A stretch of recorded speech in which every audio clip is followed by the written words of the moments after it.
everyone. Welcome back to AK Edu Vibes. Today we are continuing the chapter Human Reproduction. So, we are doing the functions of main parts of sperms. So, let's start. So, there are the different parts of the sperm given here. First of all, we are talking about the acrosomes. The acrosome at the top of the head of the sperm secrete an enzyme hyaluronidase which facilitate the entry of sperm into the egg by dissolving the wall of the ovum. तो ये जो acrosome है जो top है head का, ठीक है, top of the head, sperm के जो हेड का जो टॉप है उसे एक्रोसोम कहा जाता है, ठीक है। और ये एक एंजाइम सीक्रेट करता है, इसे कहा जाता है hyaluronidase which facilitate the entry of sperm into the egg, जो कि फैसिलिटेट कर रहा है किसकी एंट्री, आपके स्पर्म की एंट्री आपके एग के अंदर। किस तरीके से, जो वॉल होती है ओवम की उसकी वॉल को डिसॉल्व करके एग का जो एंट्री है वो स्पर्म में फैसिलिटेट कर रहा होता है आपका एक्रोसोम। सेकेंडली जो दूसरी चीज़ है वो है आपका न्यूक्लियस, ये भी हेड रीजन में ही होगा। It contains genetic material 22+X और 22+Y chromosome which during fertilization combine with the nucleus of the egg containing 22+X chromosome and thus restoring the normal number of 23 pair. अब देखो, जो nucleus है आपके sperm का, इसके पास में जेनेटिक मटेरियल कौन कौन सा है, दो हो सकते हैं, या तो 22+X होगा या 22+Y। अगर 22+X एग के न्यूक्लियस के साथ में, जिसके पास 22+X क्रोमोसोम है उसके साथ में जुड़ जाता है तो फीमेल ऑफस्प्रिंग बनती है। और अगर 22+Y क्रोमोसोम आपके 22+Y क्रोमोसोम आपके 22+X क्रोमोसोम के साथ में अटैच हो जाते हैं, फर्टिलाइज हो जाते हैं, तो आपका मेल बनता है, ठीक है। ओके, द माइटोकॉन्ड्रिया, अब माइटोकॉन्ड्रिया की बात कर लेते हैं। तो mitochondria contained in the middle piece. अब ये जो दोनों की दोनों चीज़ें थी ना, ये एक्रोसोम और न्यूक्लियस है ना, ये दोनों की दोनों चीज़ें हैं वो फ्रंट आपके हेड वाले पोर्शन में, जो माइटोकॉन्ड्रिया है वो मिडिल पीस में है, ठीक है, बीच वाले पोर्शन में। It provides energy. अब माइटोकॉन्ड्रिया क्या कर रहा है भाई, ये एनर्जी प्रोवाइड कर रहा है for the activity of the sperm to swim करने के लिए, जो उसकी एक्टिविटीज है उसके लिए उसको एनर्जी की जो ज़रूरत है वो कौन दे रहा है, उसे माइटोकॉन्ड्रिया प्रोवाइड कर रहा है। The tail make lashing movement for propulsion. और टेल क्या करता है, लैशिंग मूवमेंट करता है मूव करने के लिए, ठीक है। ओके, यहाँ पर आप स्ट्रक्चर भी यहाँ पे देख सकते हो, ये स्ट्रक्चर यहाँ पे गिवन है, ये इस तरीके से, ये हेड आप पोर्शन आपको दिख रहा है, एक्रोसोम आपको दिख रहा है यहाँ पे, ये हेड पोर्शन है, न्यूक्लियस यहाँ पे हेड वाले पोर्शन में, मिडिल पीस में आपको माइटोकॉन्ड्रिया दिख रहा है, and then this is the tail portion.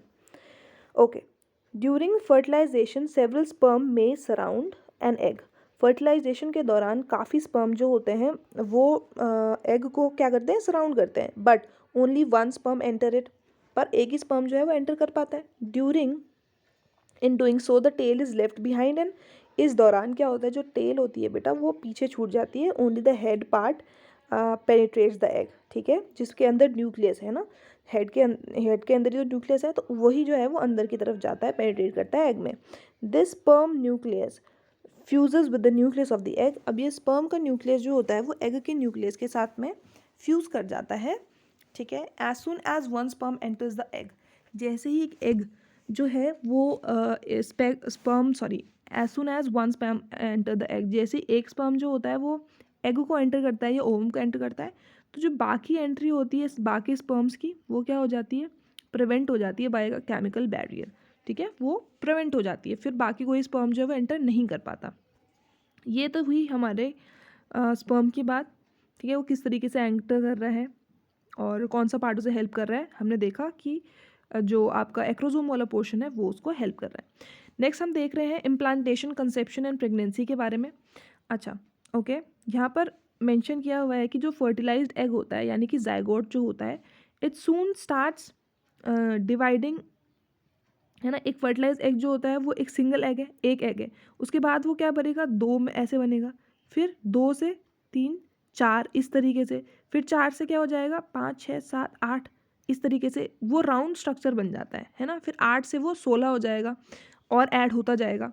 तो जो फर्टिलाइज्ड एग होता है 1 सेल का होता है, वो क्या होता है, सून स्टार्ट्स डिवाइडिंग, है ना, into 2 then 4 then 8 and then 16 cells and so on. By the time it reaches the uterus में पहुँचते पहुँचते क्या होता है, it has already formed a small hollow ball of numerous cell. जब तक वो यूट्रस के पास पहुँचता है तब तक उसने एक पूरा hollow ball of numerous cell बना लिया होता है, जिसे कहा जाता है ब्लास्टोसिस्ट। ठीक है, ब्लास्टोसिस्ट वो बना चुका होता है। अच्छा, this is a kind of embryo which forms a pit. अब ये इस तरीके का जो एम्ब्रियो है ये क्या बना लेता है, एक गड्ढा, पिट या गड्ढा बना लेता है। कहाँ पर, एंडोमेट्रियल जो लाइनिंग होती है बेटा यूट्रस की, है ना, प्रिपेयर कर रहा होता है ना, बॉडी प्रिपेयर कर रही होती है, एंडोमेट्रियल लाइन बना रही होती है। हमने देखा था अभी पीछे मेंस्ट्रुअल साइकिल के अंदर कि एंडोमेट्रियल लाइनिंग का फॉर्मेशन हो रहा होता है। तो किस लिए होता है, तो यहाँ पर इस एंडोमेट्रियल लाइनिंग में ही एक पिट का फॉर्मेशन करता है आपका एम्ब्रियो, और वहाँ पर फिक्स हो जाता है इन अबाउट 5 to 7 days, या एक वीक के अंदर वहाँ पर ओव्यूलेशन के दौरान ही क्या हो जाता है, फिक्स हो जाता है। This process is called implantation. इस प्रोसेस को इम्प्लांटेशन कहा जाता है, and it produces the stage of pregnancy. और कौन सी स्टेज प्रोड्यूस करता है ये, प्रेगनेंसी की जो स्टेज है आपकी वो ये प्रोड्यूस करता है। Okay, next we are seeing the uterus continues to develop to take care of the developing embryo. अब ये जो यूट्रस है आपका, ये क्या कर रहा है, ये आपके डेवलपिंग एम्ब्रियो को it continue to develop the end to take care of the developing embryo. ये डेवलपिंग एम्ब्रियो का ध्यान रखता है। जो यूट्रस होता है ना वो उसको डेवलप करता रहता है, ध्यान भी रखता जाता है। Bye the end of 5 weeks, 5 हफ्ते के एंड तक क्या हो जाता है, प्रेगनेंसी के जो एम्ब्रियो होता है क्वाइट एडवांस हो जाता है। हार्ट और सर्कुलेटरी सिस्टम जो है वो बन जाता है आपके 5वें हफ्ते के बाद तक। ठीक है, अगर हम 2 मंथ के बाद तक की बात करें, 2 मंथ के बाद तक, तो 2 मंथ तक क्या हो जाता है, लिम्स जो होते हैं वो बन जाते हैं आपके। ठीक है, हमने कहा कि यूट्रस जो होता है उसे डेवलप कर रहा होता है, डेवलपिंग एम्ब्रियो को उसका ध्यान रख रहा होता है, it take cares of it, and by the end of the 5 week pregnancy के सर्कुलेटरी सिस्टम और आपका जो हार्ट होता है उसका फॉर्मेशन हो जाता है, और 2 मंथ के अंदर लिम्स का फॉर्मेशन हो जाता है। ठीक है, ये तो हमने बात की आपके यूट्रस के बारे, यूट्रस किस तरीके से आपका उसको एम्ब्रियो को डेवलप कर रहा है, उसकी केयर कर रहा है, और कितने टाइम तक क्या क्या डेवलप हो रहा है। अच्छा, अब हम बात कर रहे हैं आपके एमनियोन एंड एमनियोटिक फ्लूइड का। इन दोनों में डिफरेंस क्या है वो भी हम देख रहे हैं। Okay, so in the early stage of gestation के अर्ली स्टेज की बात की जाए अगर, ठीक है, तो द इम्प्लांटेड ब्लास्टोसिस्ट, जो इम्प्लांटेड ब्लास्टोसिस्ट होता है, develops a number of extra embryonic membrane. ठीक है, develops a number of extra embryonic membrane to protect the developing embryo. अगर अर्ली स्टेज ऑफ गेस्टेशन की बात की जाए, ठीक है, अर्ली स्टेज ऑफ गेस्टेशन की बात की जाए अगर, तो the implanted blastocyst develops a number of extra embryonic membrane. Implanted blastocyst क्या करता है, बहुत सारी जो एक्स्ट्रा एम्ब्रियोनिक मेम्ब्रेन है वो डेवलप कर लेता है, किस लिए, to protect the developing embryo. Developing embryo को प्रोटेक्ट करने के लिए बहुत सारी एक्स्ट्रा एम्ब्रियोनिक मेम्ब्रेन जो है वो डेवलप कर लेता है, कौन, blastocyst, and provide it with numerous and provide it with nutrition as it develops. जैसे जैसे वो डेवलप होता जाता है उसे न्यूट्रिशन प्रोवाइड करते जाता है। These membranes are amnion, chorion, allantois and placenta. इन मेम्ब्रेन्स के क्या क्या नाम है भाई, एमनियोन कहा जाता है इसको, कोरियोन कहा जाता है, एलेंटोइस कहा जाता है, प्लेसेंटा कहा जाता है। They play a vital role in development of foetus. अब ये क्या कर रहे होते हैं, they play a vital role in development of foetus and are present right up to the time of birth. ये इनका क्या रोल है, एक इम्पॉर्टेंट रोल प्ले कर रहे होते हैं फीटस के डेवलपमेंट में, और तब तक प्रेजेंट होते हैं जब तक कि बर्थ ना हो जाए। ठीक है, ये सारे के सारे जो मेम्ब्रेन्स आपके एमनियोन, कोरियोन, एलेंटोइस, प्लेसेंटा, ये सारे के सारे एक वाइटल रोल या नेसेसरी रोल प्ले कर रहे होते हैं जब तक फीटस का डेवलपमेंट हो रहा है, जब तक उसकी बर्थ नहीं हो जाती तब तक ये वहाँ पर प्रेजेंट होते हैं। एमनियोन जो है इज़ अ सैक। एमनियोन क्या है यहाँ पर, एक एमनियोन है, एक सैक है, विच डेवलप्स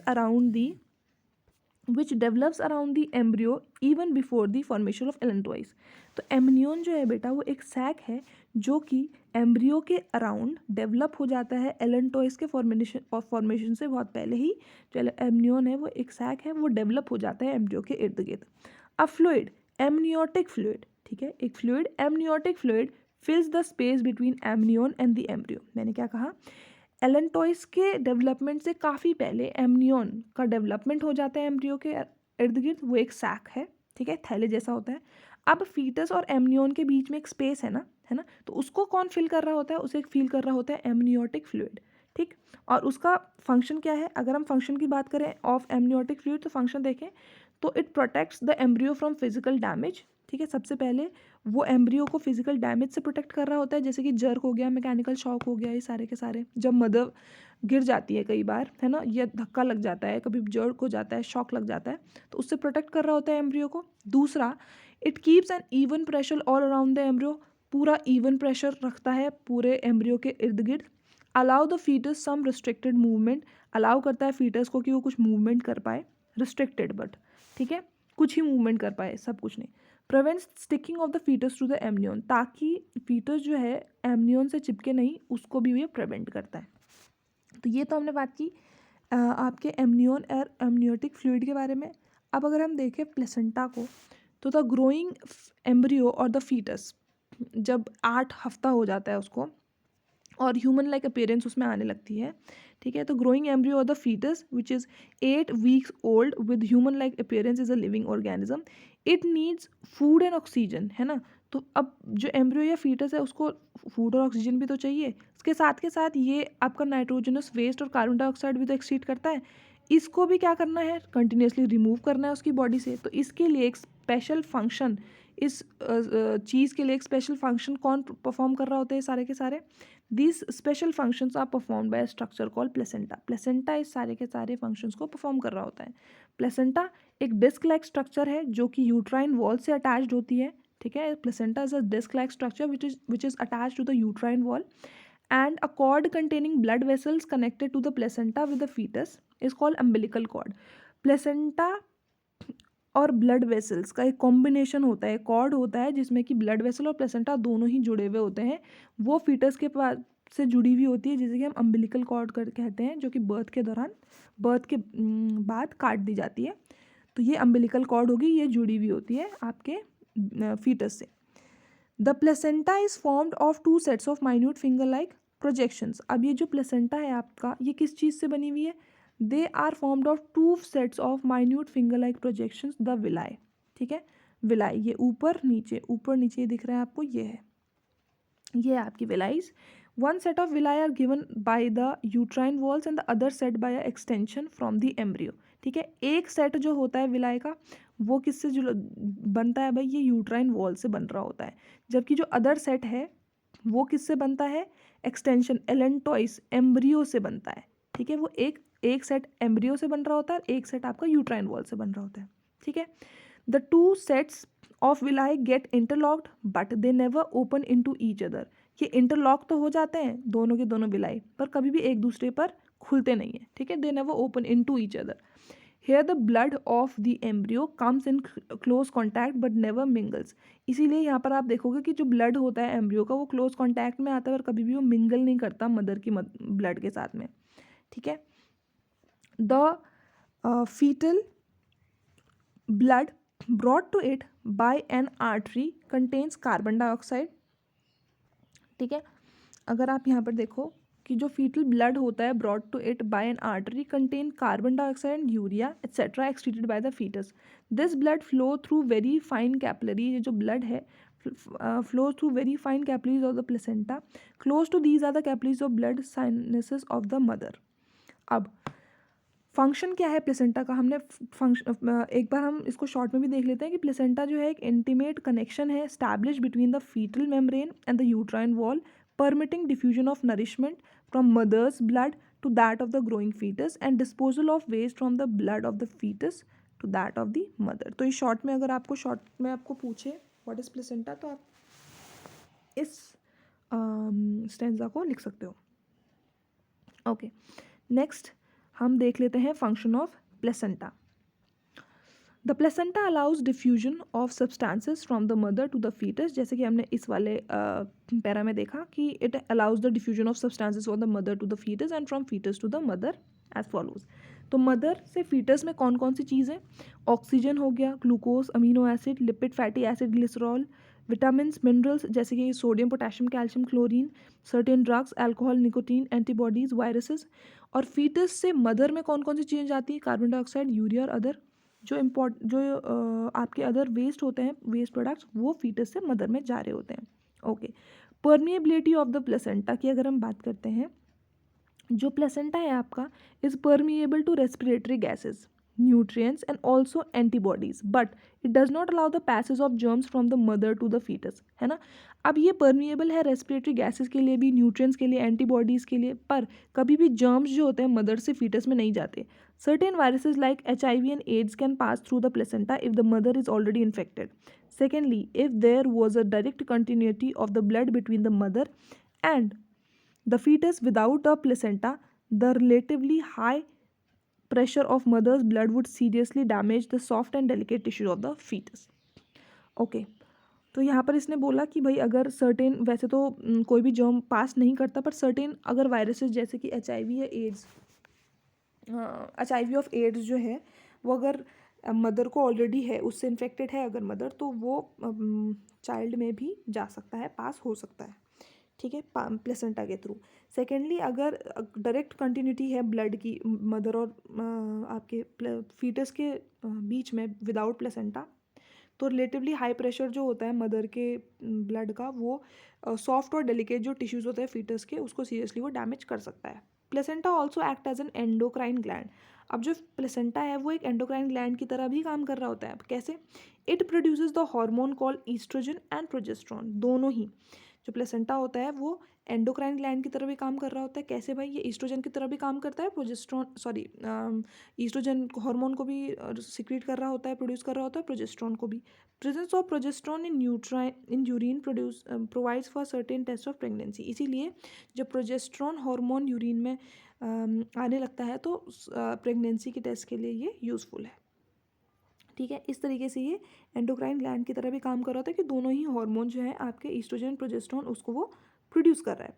ये तो हुई आपके प्लेसेंटा की बात। अब हम बात कर रहे हैं पार्चुरेशन, बर्थ जब होता है उसके बारे में हम एक बात देख लेते हैं। अगर हम इसकी पार्चुरेशन की बात करें तो full term of development of the embryo in the uterus called gestation. Gestation बोलते हैं जो भी पूरा डेवलपमेंट है आपके एम्ब्रियो का यूट्रस के अंदर। In humans it last about 280 days. Eight the time of birth the baby is pushed out by a powerful contraction of the muscles of uterus head first, है ना। तो बर्थ के दौरान जो बेबी है वो बाहर की तरफ पुश किया जाता है। कैसे? पावरफुल कॉन्ट्रैक्शन होता है मसल्स ऑफ यूट्रस का, और पहले सर निकलता है mostly. In a few minutes the blood vessels in the umbilical cord shrink and can be tied and cut. After about 15 minutes, the placenta breaks from the uterus and is expelled out as after birth. The uterus contracts and gradually comes back to normal in a few days.